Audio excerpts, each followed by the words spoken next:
I'm Joanna of Custom Quilts, and today I'm going to show you how to quilt a simple stipple or meander stitch to get your quilt tops finished. And I'm going to show you on the Janome Quiltmaker Pro 20-inch long arm.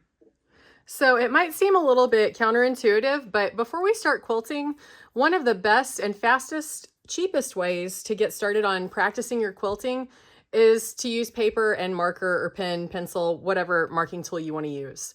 And this is great because you don't have to waste a lot of fabric. And so I'm going to show you kind of my method for doing a stipple. So what I tend to do is I try to draw a puzzle piece. So I'm always thinking of either like the end of a dog bone, kind of like a cartoon dog biscuit.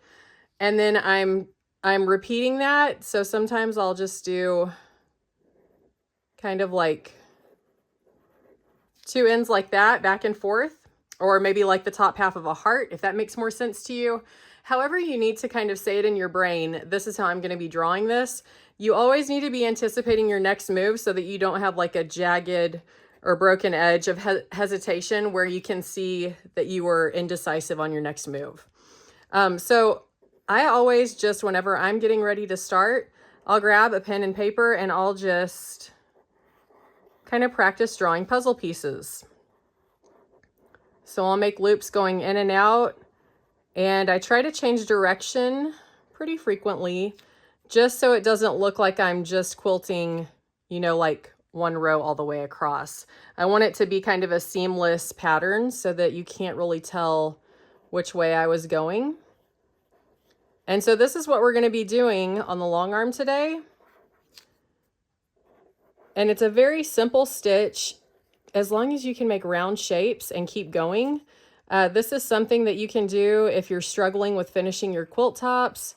It's something that you don't need a ruler for, as long as you just have the standard free motion foot. This is something that I am pretty confident anyone can do with a little bit of practice. It's a very forgiving design, and you can size it up or size it down. You know, if you don't want it to be as dense, then you can make much larger stipples or meanders. You could vary the size of it within your quilt top. It doesn't all have to be the same size. So let's go ahead and move to the long arm now that we've practiced a little bit, and hopefully getting that in your mind of a dog bone or a puzzle piece will help you to be able to successfully recreate this pattern. Okay, let's quilt. Okay, so just some basics before we get started. This is what I typically have as the settings on my Quiltmaker Pro 20-inch long arm. I like to stitch at 12 stitches per inch. Some people do 10 or 11. I like my stitches to be fairly small, and I have my stitch mode on regulated. And I've already tested out my tension. All my settings are perfect. So let's get started.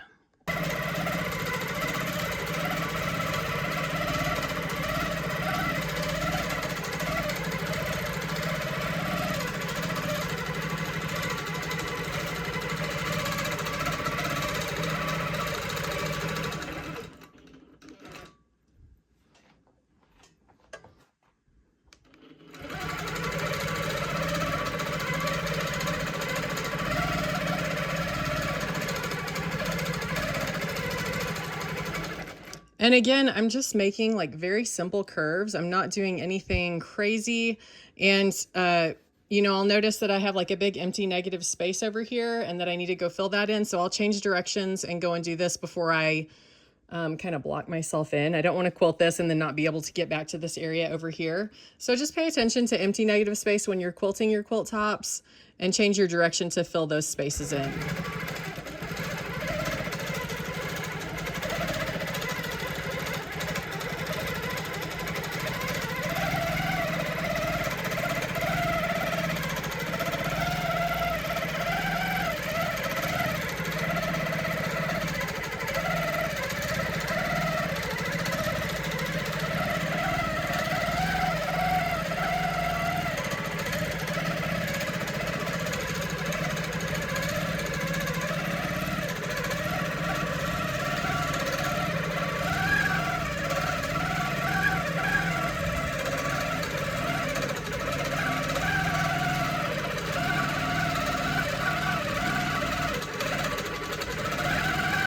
really, you're just making those curves, very soft, flowy curves.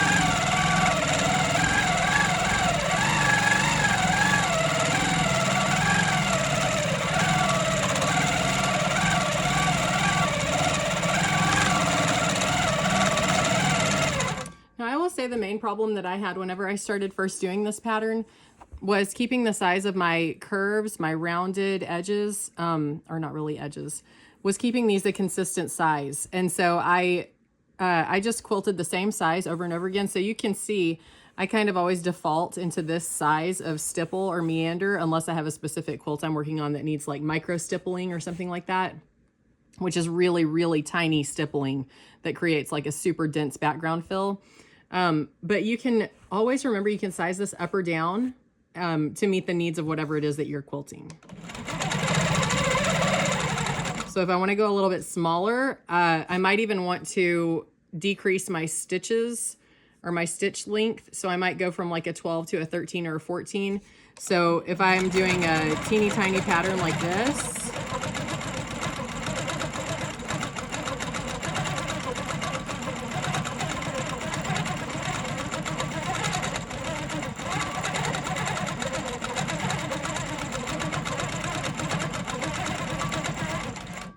okay, so you can see that my curves are not super curvy anymore. They almost start to have like hard edges to them. And so a good way to fix this situation, if you get yourself into this, is to decrease your stitch length. So in this situation, I would go from 12 stitches per inch to 13 or 14, and then see if that smooths that out. If you are making really big stipples or huge meanders, then you could also increase your stitch length if you wanted to. I always kind of default to a 12 stitches per inch. That's just my sweet spot that I really like. So I just wanted to show you the versatility of this stitch and how you can go from teeny tiny to even really big. So if you're making like a baby quilt and you want to size this up to something that's really big so you have a nice drapey quilt, you can easily switch it up into bigger meanders that have really smooth flowing curves.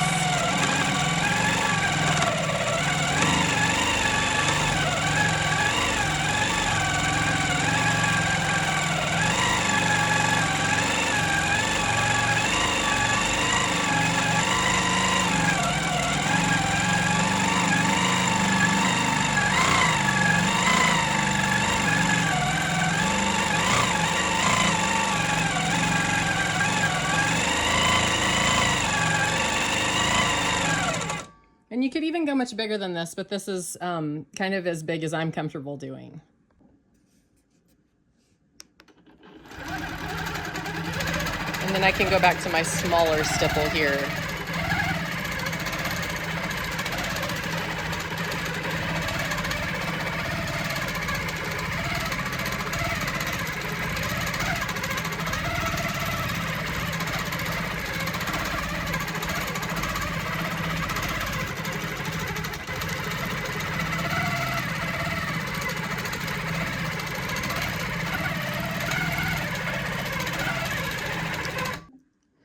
And something else that's really important to remember is doing basic patterns like a stipple or a meander can set you up for success with other quilting patterns that you're doing that also utilize this kind of circular round movement that you need like really smooth transitions for.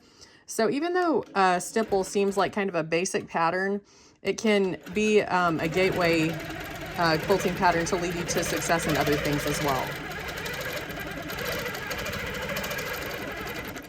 So one of the main things that I am attempting not to do is crossing back over on things that I've already quilted.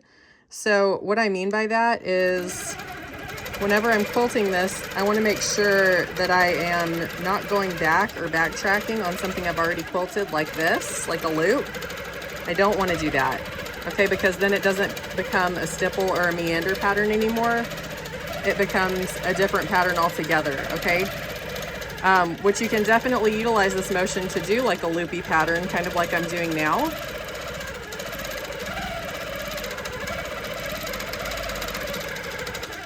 But you really want to master the meander by itself before you go into other patterns like these little loops. But that's what I mean by this motion can set you up for success with other patterns. So you can start with a basic meander and then move into something like this overlapping loop kind of deal here.